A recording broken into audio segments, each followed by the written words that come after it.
Hi there. It took a long while to connect today. So, a very good noon and welcome to another session where you and I sit down and talk about SNAP. So, considering that we've already started a series called Crash Course to SNAP, where you can get a lot of details about the exam, the pattern, the kind of things that get asked. I will keep all those things to a bare minimum and we'd focus a little more on practice. And this is going to be your first practice session for SNAP under this particular series. So if you happen to have any questions, any issues, any concerns, do send them my way.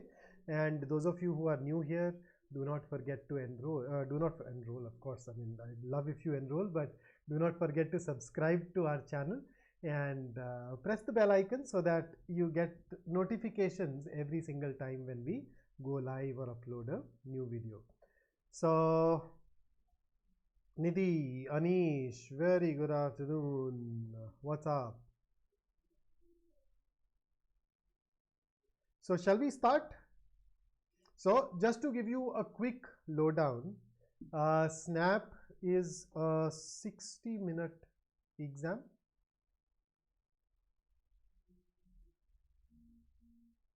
Right? And it has 60 questions. 15 of these 60 questions are language questions or English questions. Some part of English also spills over to the reasoning bit. So it's not that you are focusing on just 15 questions from English, but 15 of these are pure English. They can basically, for the last 3 years, I'd say that we can divide them across 3 areas. You have grammar, you get vocabulary, you get 1 or 2 parajumbles. Right, so that's the kind of split that we normally talk about or normally look at when it comes to SNAP. Right, the marking scheme is +1, -0.25. A good score for the last couple of years has been a score of around 43, 44. So it's more of a speed-based test. You definitely need to go ahead, try and ensure that you attempt almost all the questions. If you are somebody who focuses more on attempts, and if you're somebody who focuses more on higher accuracy, you'd still aim at attempting close to 50, 52, 53 questions. So that's what we are really looking at in SNAP. So let's go ahead and start solving our questions. Let's ignore this. I've actually added directions to every question, and therefore I think those directions will suffice. So let us start our work. Question 1. Select the most appropriate synonym of the given word. So I will show you the question, after which I will start the clock, and for each one of these questions I'll give you 20 seconds to solve these. Right? So I think for a synonym antonym based question, 20 seconds are like fair enough. So there you go. The question and your time starts now.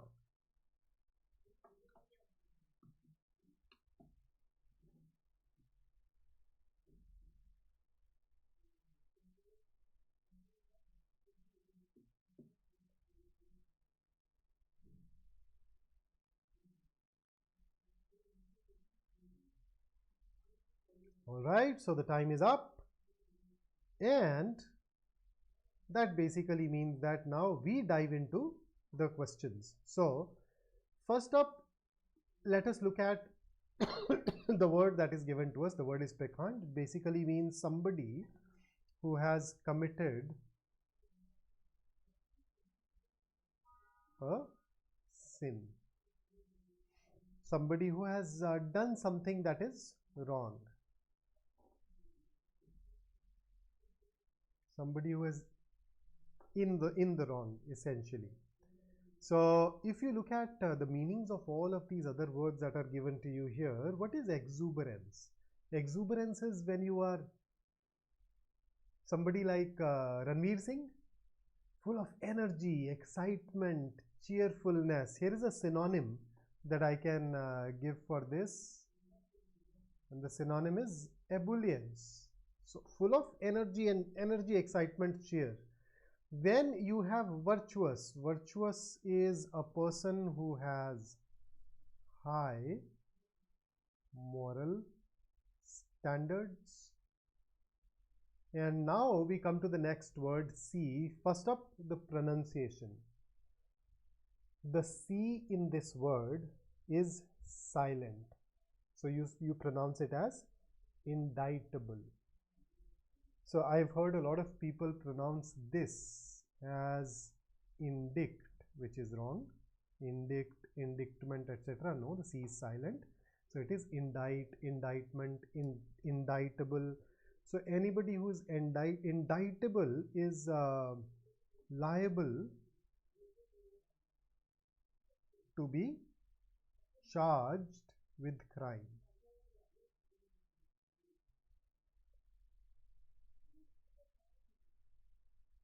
Okay, and then the last word that you have is souvenir. Souvenir is a thing that you keep with yourself as a reminder of a person, a place, an event. Memorabilia is another word that we use for souvenir. So peccant is somebody who has done something wrong. Out of these four, is there any other word that talks about somebody who has done something wrong? I'd say yes.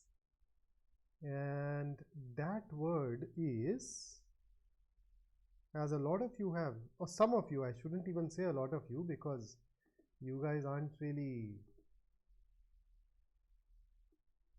being very charitable with sharing your answers today. But then yes, quite a few of you have gone on to write this. What's wrong?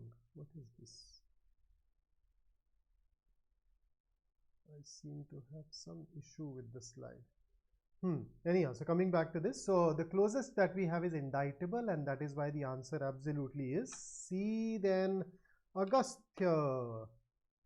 A lot, Agastya, a lot, of course, because at the end of the day, see, irrespective of which exam you sit for, in India, most of the aptitude exams happen to have more or less the same set of syllabus. So if you've prepared for Indian B school exams, you've actually prepared very well. Now, all that is needed is to tweak your test taking strategy a little, realize which areas to focus more on or less on, and then that should generally be good enough. Anyhow, so that's question number 1. Here is question number 2 on the screen. Once again, you are supposed to share the synonym of the word that is thrift, and your time starts now.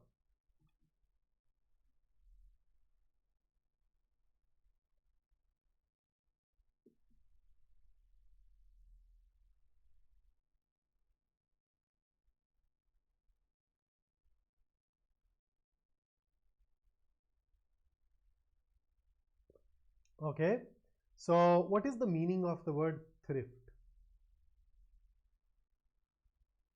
So thrift essentially means being very is careful use of your money or other resources. Okay, careful use of money or other resources. Now profligacy is actually the antonym.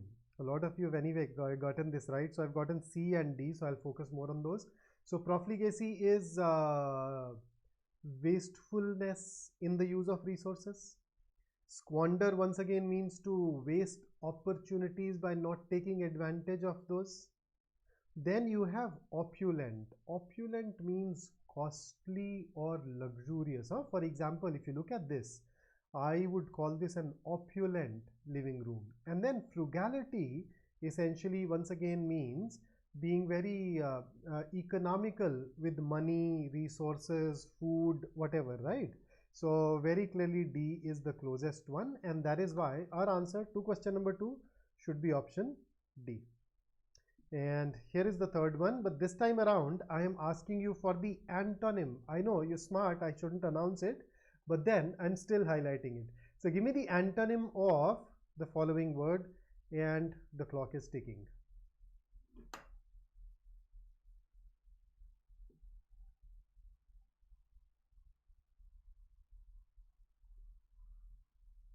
Agastya, I don't hold it against those individuals, but yeah, you're right.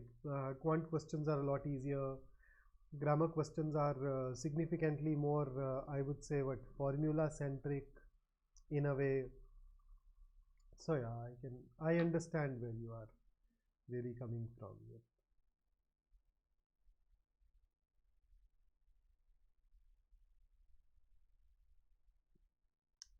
Okay, so coming back to this, now most of us know about vanilla as a flavor, mostly of an ice cream. But then, uh, one of the meanings of vanilla is something that is ordinary, standard, plain. So I'd say ordinary, plain, something that has no extra features. Okay, these kind of things. So that's vanilla. So uh, what is a beige? Beige is a color, and in order to describe a color, I think it'll be a better idea to show it to you. There you go.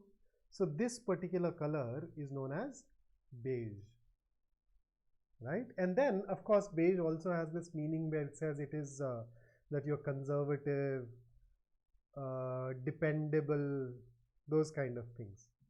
When you have this word called folksy, so you know what it comes from? Folk, traditional culture, customs. So anything that has the characteristics of traditional cultures, traditional customs can be termed folksy, especially if it makes it look a little artificial, forced, contrived. Okay, so that's folksy. But then it is not always a negative word. When you have C, banal. Banal is something that is lacking in originality. Something that is boring, not creative. So far, have you managed to find the antonym? Beige, folksy, banal. I think banal will be more of a synonym. Beige and folksy are not connected. Now we are basically left with what? Left field. What is left field? Left field is a surprising or unconventional style. You can in fact use words like unexpected or odd for it. So if you say that someone or something has come out of left field or is out in left field, you mean that they are not typical, okay? They are unusual or strange. So for example, a lot of people who wrote the cat came out and like, yeah, sir, the quant was weird. So you can say the quant came out of left field. But then our faculty members were not really surprised because we stay prepared for those surprises, right? So that's left field. So I think if we have to look something or look for something which is farthest, left field is going to be the best one. Vanilla is ordinary, no extra features, standard, whereas left field is non-standard, unusual, atypical, and that makes it the best antonym.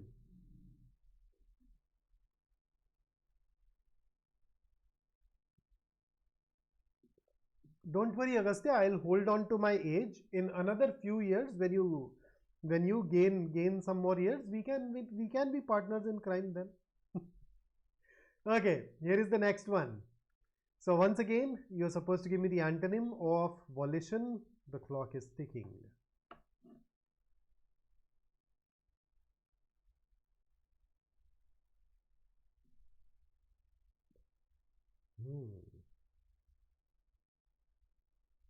I have tried to pick up all the high frequency words for this. All right, so now that the 20 seconds are up, let's go ahead and start looking at this. Volition means the power to make your own decisions. The power to take your own decisions, right? And I straight away see this word in option. Hang on, you're looking for antonym. Willful means anything which is intentional, deliberate. So you notice willful defaulters, they intentionally default on their loan payments. So A is definitely not an antonym. It is going to be more of a synonym, right? The power rests with you. Violence we all know, so I don't need to talk about this. Disposition basically means somebody's temperament, nature. So, some people have this sunny disposition. They make your day bright. And then there are some people who have this cloudy disposition. Okay, and then compulsion basically means you are forced to do something. You don't have a choice. So volition is choice, compulsion is no choice. So when it comes to antonym, I think we shouldn't even pause before we choose compulsion as an answer. Okay, here is the next one. So once again, you are supposed to give me the antonym of tawdry, and your time starts now.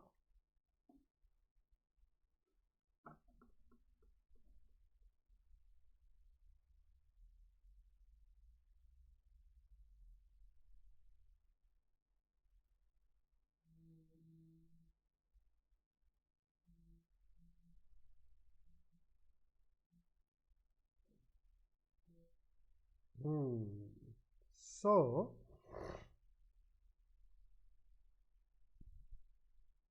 tawdry, there are some clothes that are very blingy, very showy, but then that they are of they're cheap and poor quality. Okay, so pretty blingy and showy,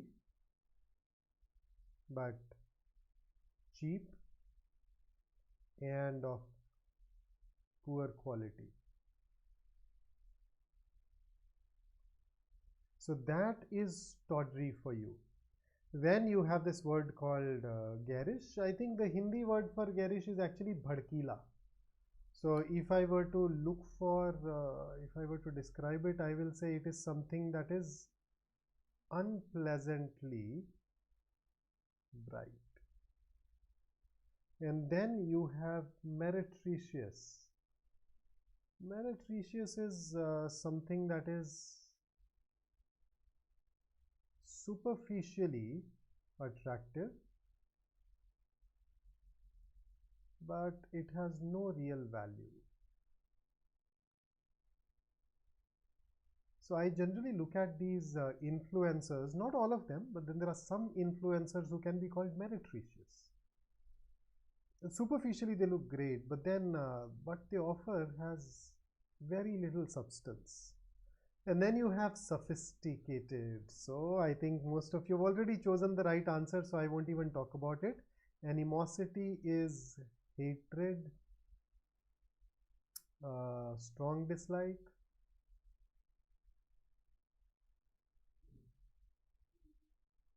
Animosity is what Ranbir Kapoor is trying to portray in the trailer of Animal. Okay, so that's tawdry for you. So garish and meretricious are more of synonyms. Sophisticated is an antonym. Animosity is not related to tawdry. And with that, let's dive into our next question type. So in the first 5 questions, I asked you for the synonyms or the antonyms. But now, question number 6 is going to be more of a one-word substitution question. One-word substitution. So here is a group of words: a sudden rush of large number of frightened people or animals. You have some options. Tell me which word means this.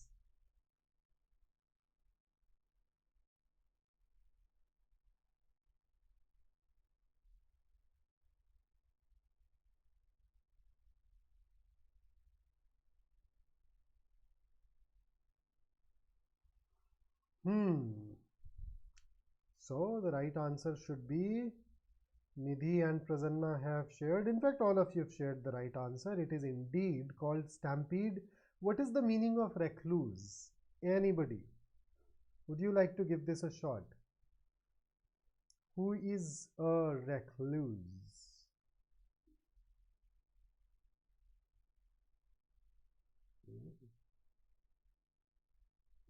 Hmm.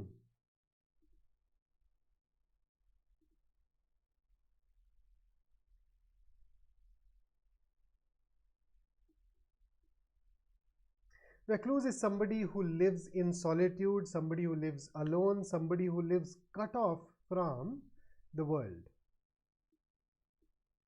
who does not obviously like to mingle or interact with others. So yeah, that's recluse for you.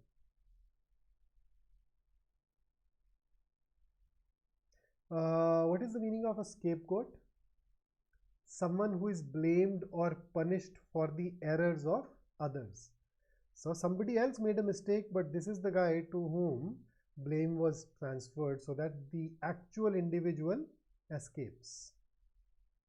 And then lunacy is insanity, pagalpan. It's an obsolete term for legal insanity, basically. We still use lunatics, etc. occasionally in formal language, though. Okay, then let's go ahead and talk about our next question. Once again, a one-word substitution. Here it is. Prarthana, absolutely. Bali ka bakra is the pretty close to scapegoat.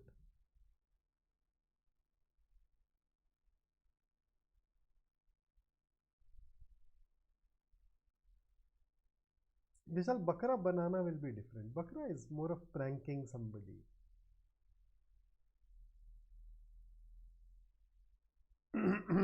Okay, the correct answer for question number 7 is option D and not option C. So Abhirami, that's absolutely spot on. Atashi, that's correct. And then thereafter we are getting Swapnil, Manisha, Nidhi, absolutely correct. So now you know what harangue is. Okay, a lot of us chose prologue, but prologue is an introduction to a play or a book. So prologue is a speech that comes before the actual part or the actual play, actual book starts. So that's prologue. It's not a long and aggressive speech. It can be long, but it is not aggressive. Then eloquence is powerful and effective language, to speak in a very nice, commanding, authoritative way. Somebody who's an excellent speaker, excellent communicator will be called eloquent. And harangue, you know, is long and aggressive speech. If I were to throw in some synonyms, I would say a loud, bombastic declamation that is expressed with strong emotion. Okay, so that's harangue for you. And here is the next question. Sorry, I forgot to turn on the timer for this. Damn, it's all right. Okay, so here is question number 8. Select the wrongly spelt word. Here are the words, and your time starts now.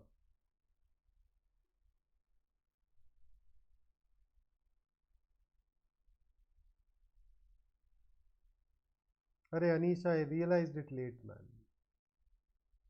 I don't use it very regularly, so I have to kind of pay attention to it. So which one of these is wrongly spelled?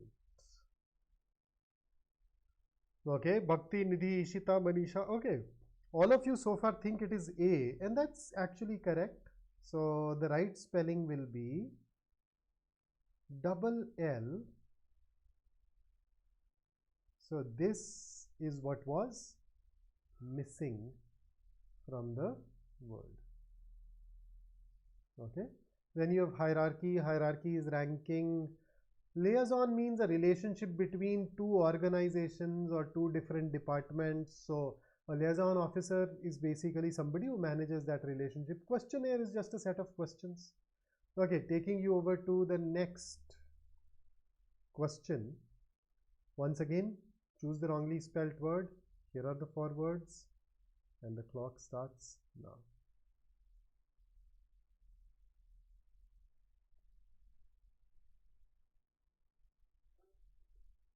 Vishal, C was correctly spelled. Nothing wrong with there. That's the actual spelling. Yeah. Oops, I think the clock is. I just went back to look at 8th question and the clock stopped. So you guys are getting a few extra seconds.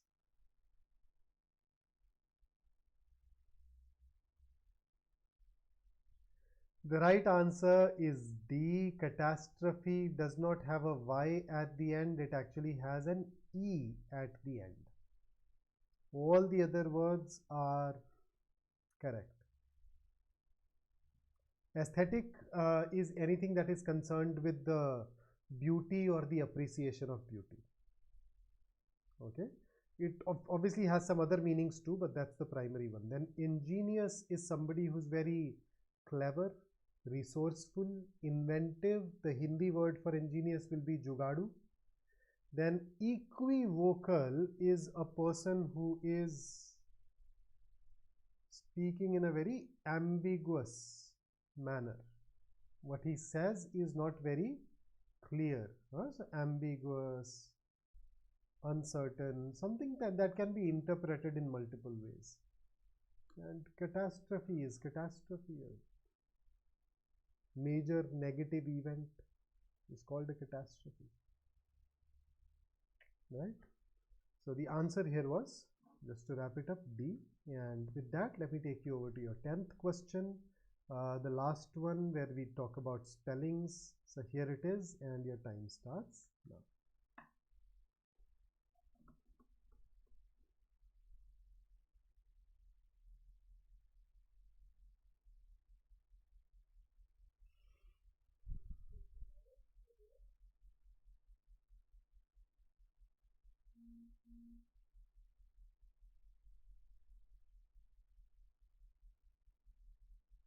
So, answer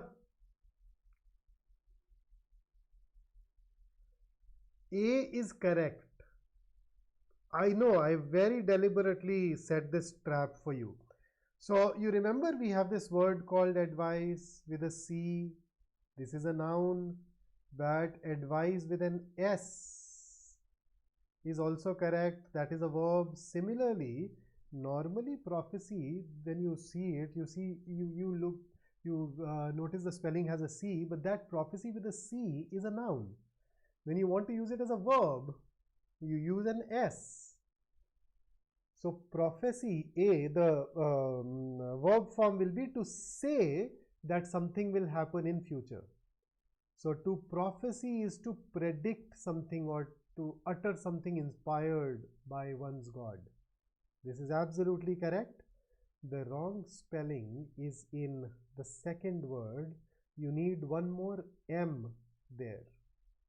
So accommodation actually has two M's and two C's. So just add one more M and that becomes all right, and that is why our answer should be B. Umbilical, remember umbilical cord? So umbilical as an adjective means extremely close, inseparable. And all of us know what miscellaneous is, so I won't bore you with that, but let me take you over into your next question. Question number 11 is a fill in the blank question, and because fill in the blank questions can take longer, I won't have a timer, but I will just wait for some people to give me the answer. Once I have 5, 6, 7 answers, we'll go ahead and start working on it. So what's your take? Go ahead, shoot.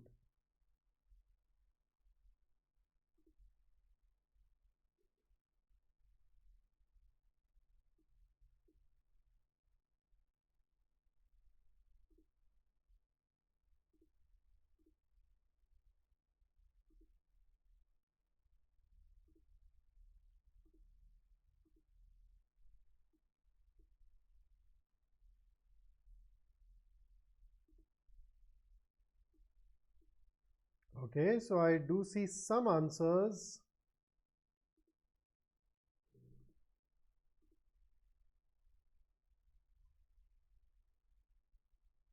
Oh, so I'm getting A, B, D. Man, that's a lot of difference. Okay, so let us see. Most of the energy hauled up by our brain is dash to enabling neurons in the brain to communicate with each other. Okay, what is the meaning of induced? Induced means to cause or bring about.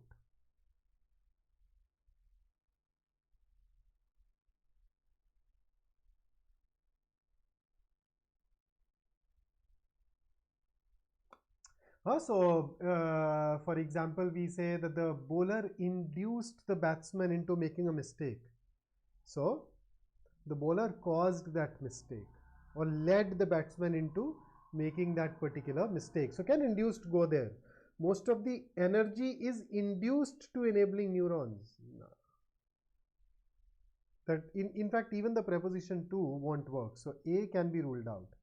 Most of the energy is devoted to enabling neurons. In terms of meaning, this can still work. Most of the energy is divulged. Divulge basically means to reveal a secret.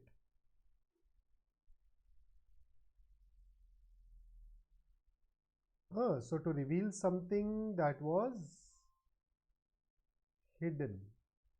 Won't work, can be ruled out. Most of the energy is engulfed, and can we use to after engulfed? Engulf means to immerse, to swallow up, to surround completely.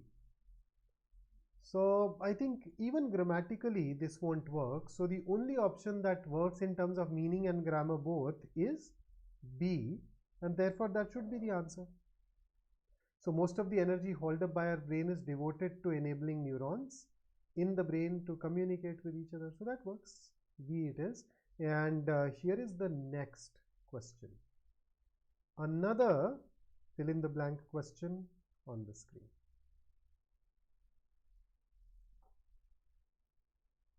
So read this carefully and then give me the answer.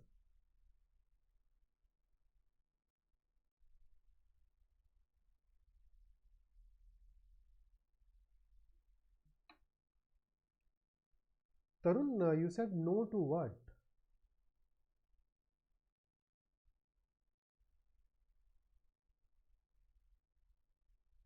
Where has Nikita Gupta ma'am gone? She has gone to the UK, Scotland to be precise. So I hope.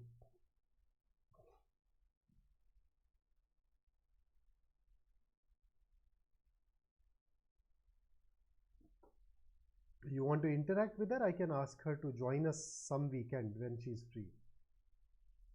Okay, 12th. Abhirami, just take a call. Think. Okay. So I think the most important thing in question number 12 is the first sentence. The teacher did not believe the student's excuse that the dog ate his homework. So the student was not carrying his homework. When asked where your homework is, he's like, the dog ate it. Now, you and I can at times struggle to understand it, but then in the British culture, it's very common for people to have pets, especially dogs. Okay, so that may work here. So she accused the student of what? So the teacher says that the student said dog ate his homework. The teacher did not believe it. So can I say that the teacher is accusing student of cooking up an excuse? Lying? You did not do your homework, now you're just blaming the dog, you're lying about it. So can A work? You cannot accuse anyone of explanation. So let's rule it out. What is fabrication? What's the meaning of fabrication? Fabrication is a falsehood, a fake excuse, etc. So B is pretty close. What is rationalization? Rationalization is when you try to make something consistent with reason. Okay, I don't know whether you watched it. There's this very popular TV show called House MD, where the central character, a certain Dr. House, tried to rationalize everything, tried to explain everything with reasons. But the student is not using reasons here. He's just outright cooking up a story. So rationalization won't work. And what is ambivalence? Ambivalence is indecision. When you have two opposite feelings at the same time and you're not able to make up your mind, to go watch a movie or not. On one hand you want to, on the other hand you should not, so you're torn between those two opposite choices. So the student is not ambivalent here, he's rather straightforward. He's saying the dog ate his homework, so won't work.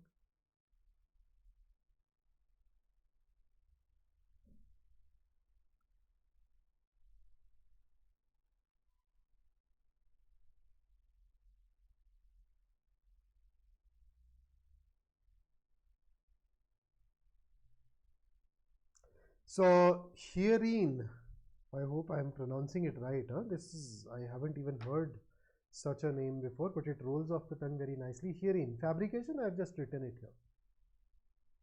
And that's just one of the meanings. Let's not forget that a word can have multiple meanings. Okay.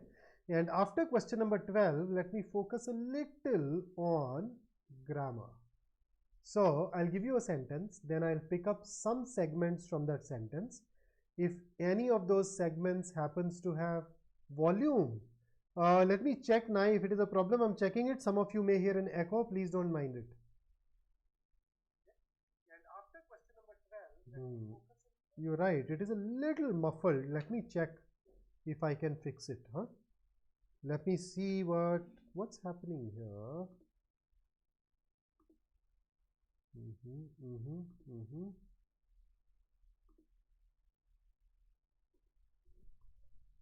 I'm surprised because this is at its maximum setting, and at its maximum setting it does not do that. It definitely usually punches out something a lot higher, but today I think it is a little on the lower side. I know, yeah, I think I'd have to look at it after the class. It'll require some technical tinkering, so maybe a little nice. So just make do with it. It's not that the volume is very less, but yeah, it can definitely do with that.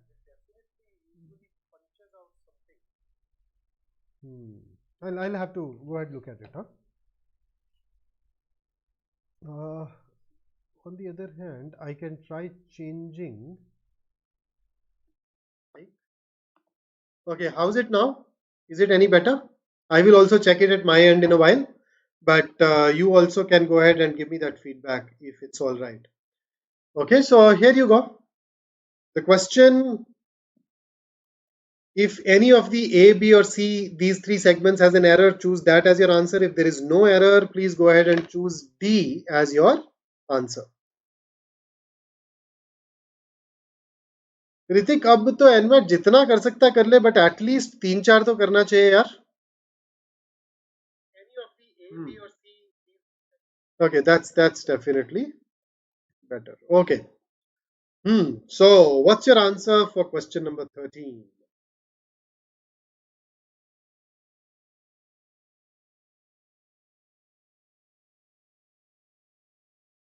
Vishal, bonus marks for you. So you guys are absolutely right. The correct answer is A. It should not be it was me. It should be it was I. So what is the difference between I and me? I acts as a subject in the sentence, whereas me acts as an object in a sentence. So what exactly is an object? An object is a noun or a pronoun.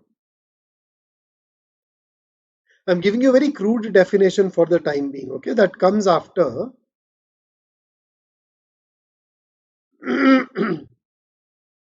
a transitive verb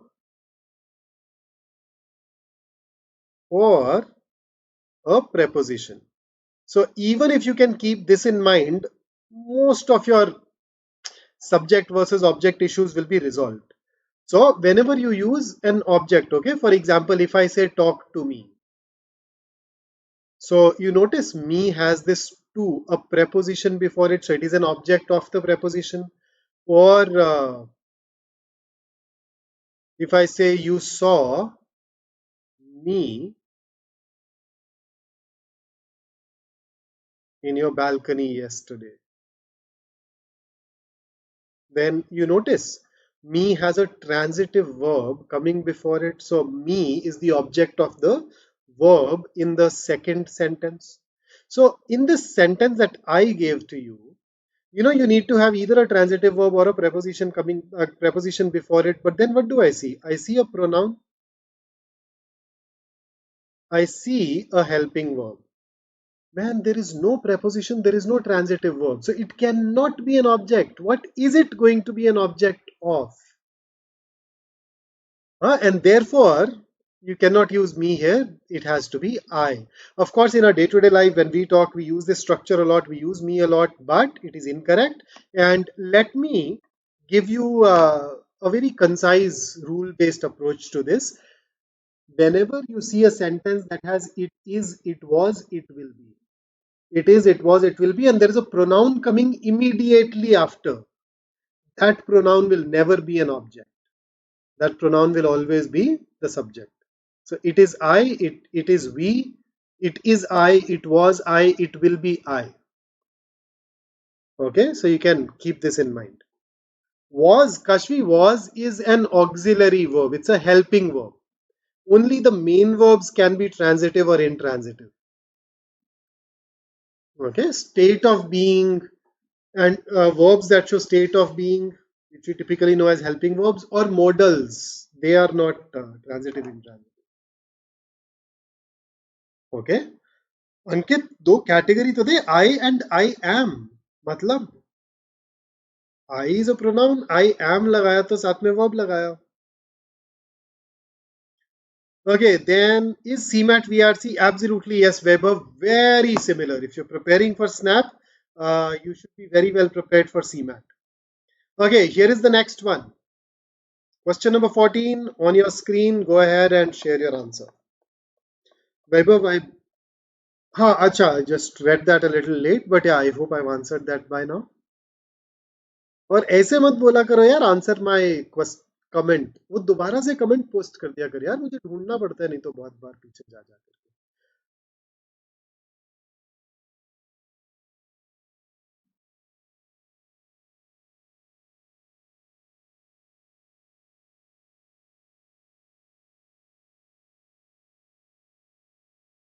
squad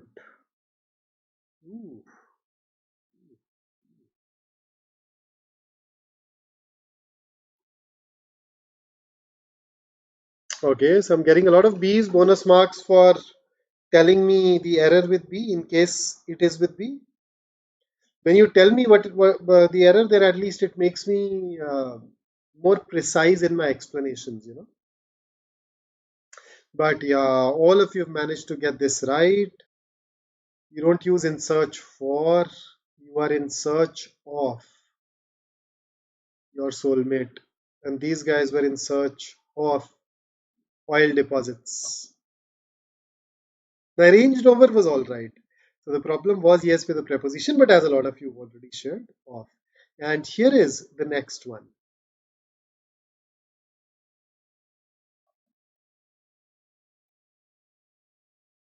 Man, so many of you have actually managed to give me the correct explanation too. यार मतलब बताना भी नहीं पड़ रहा कितने अच्छे लोग हैं यार तुम. Amazing. Fabulous.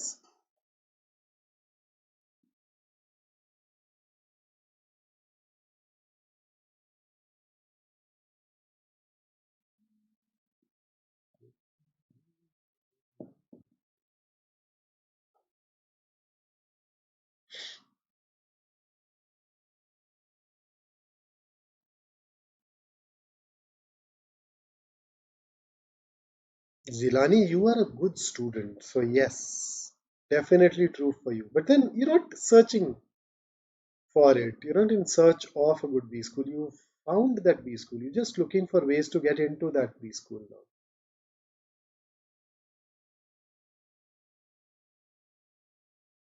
Okay, loads and loads of answers. But so far, no right answer. The correct answer is There is no error. This sentence is absolutely all right. So there is something called conditional sentences. In short, we call them conditionals. And there are three types of conditional sentences. Okay, conditional one is where if you fulfill the condition, the outcome is guaranteed. So in such sentences, after if we use, uh, let me just erase this. So conditional one, after if we use simple present tense, and then in the other part we use simple future tense. Okay, so that's correct. Then second conditional is where after if we use simple past. There is a variation of it as well, but more on that some other day. And the other clause typically uses something called a conditional past. So what is a conditional past? You'd use would, could, should, or might along with the first form of the verb. And conditional 3 is where you use past perfect in the clause that contains the if, and the other clause uses something called conditional perfect. Conditional perfect typically uses would, could, should, or might, followed by have, and then the third form of the verb. So, and then there is one pseudo conditional where you use simple present on both the sides. So conditional, and I'll quickly tell you the differences. Okay, conditional one, when the outcome is guaranteed. Okay, if you fulfill the condition, the outcome will definitely come. So for example, if it rains, I will call you and we'll plan to go out and have some fritters. पकौड़े खाएंगे जाकर. हाँ. Conditional 2 is where the outcome is not guaranteed. Okay, even if the other person fulfills the condition, the outcome may not happen. So for example,